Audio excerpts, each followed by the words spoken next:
राहुल गांधी ने संसद में अग्निवीर के परिवार वालों की समस्याओं को सदन में रखा और सदन में जब उन्होंने ये बताया कि अग्निवीर योजना किस तरह से सेना में दो तरह के मापदंड पे काम कर रही है और जो अग्निवीर शहीद हो जाते हैं उनके परिवार वालों को जिस वादे के साथ सरकार अग्निवीर में भर्ती करती है वो वादा पूरा नहीं कर रही है, तो हंगामा खड़ा हो गया।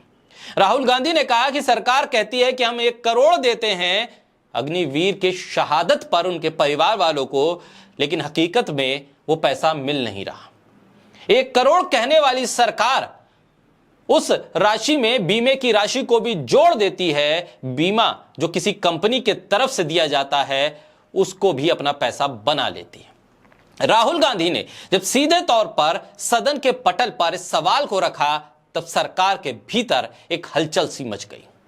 राजनाथ सिंह ने सदन के भीतर राहुल गांधी की बात को काटते हुए यह तो जरूर कह दिया था कि हम 1 करोड़ देते हैं अग्निवीर की शहादत पर उनके परिवार वालों को, लेकिन यह नहीं बताया था कि उस 1 करोड़ में वो बीमे की राशि को भी शामिल कर लेते हैं। उसके बाद राहुल गांधी ने एक एक करके परत दर परत सरकार की हकीकत सामने लाकर खड़ी कर दी।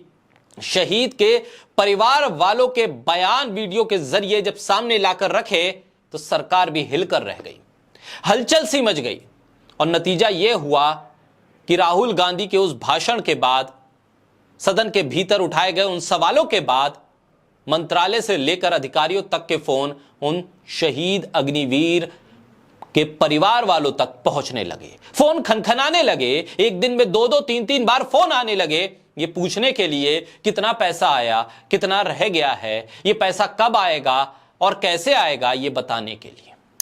राजस्थान के शहीद जितेंद्र तंवर के परिवार को उम्मीद अब खत्म हो चुकी थी।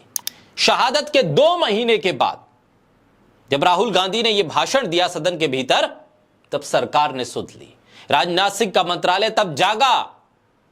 शायद सियासी मुद्दा बन गया था, इसलिए हरकत में आना पड़ा राजनाथ सिंह के मंत्रालय को। और फिर हुआ क्या?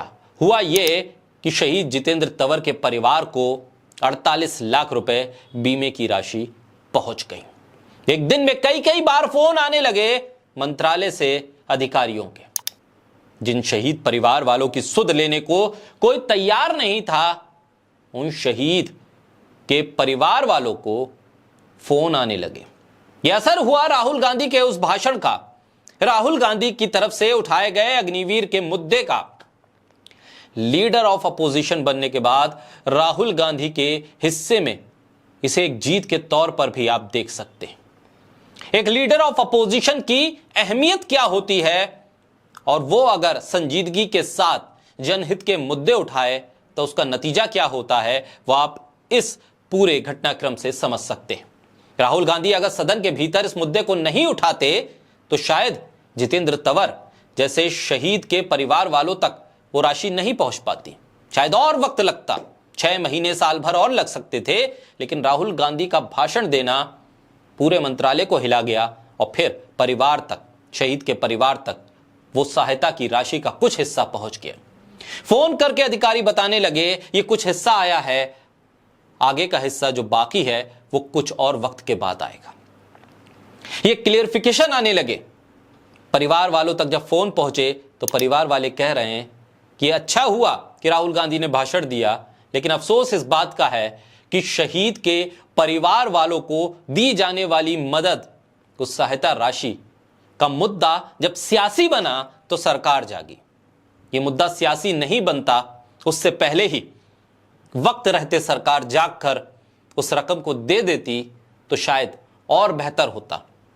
परिवार जो इस आस में था कि शहादत के बाद जो वादे किए हैं सरकार ने वो पूरे करेगी, परिवार वाले तो समझ रहे थे कि सरकार भूल चुकी है। और अगर राहुल गांधी ये भाषण ना देते, अग्निवीर का मुद्दा अपने भाषण में शामिल नहीं करते, तो शायद सरकार सोती ही रहती।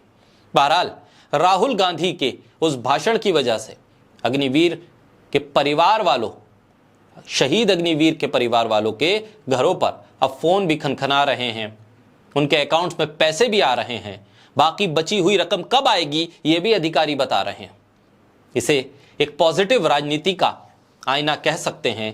नेता प्रतिपक्ष की अहमियत और उसकी कुव्वत, उसकी ताकत का एहसास दिलाने वाली राहुल गांधी के उस भाषण के बाद जो कुछ हो रहा है, उसके बाद राहुल गांधी की अहमियत सियासत में और बढ़ रही है। आम जनमानस में उनके भाषण की लोकप्रियता, उनके उठाए गए मुद्दों की अहमियत बढ़ती जा रही है।